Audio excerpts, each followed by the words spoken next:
కోనసీమ జిల్లా యానం సమీపంలో గోదావరిలో ఓఎన్జీసీ పైప్ లైన్ నుండి గ్యాస్ లీక్ అయింది. ఐలాండ్ నెంబర్ 3 మీదుగా వెళ్లిన పైప్ లైన్ కి పగులు ఏర్పడటంతో గత కొంతకాలంగా గ్యాస్ లీక్ అవుతుంది. గ్యాస్ పైప్ లైన్ లీక్ ని అధికారులు అరికట్టలేకపోతున్నారు. గ్యాస్ లీక్ తో స్థానిక మత్స్యకారులు భయాందోళన వ్యక్తం చేస్తున్నారు.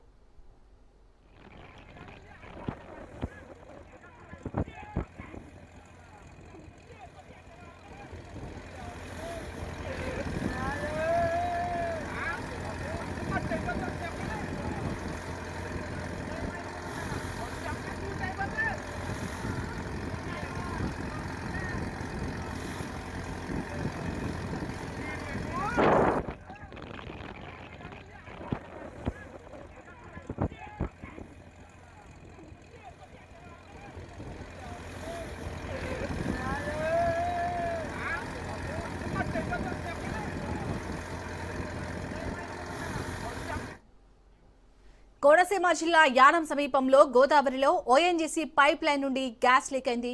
ఐలాండ్ నెంబర్ 3 మీదుగా వెళ్లిన పైప్ లైన్ కి పగులు ఏర్పడటంతో గత కొంతకాలంగా గ్యాస్ లీక్ అవుతుంది.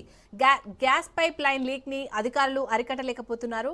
గ్యాస్ లీక్ తో స్థానిక మత్స్యకారులు భయాందోళన వ్యక్తం చేస్తున్నారు.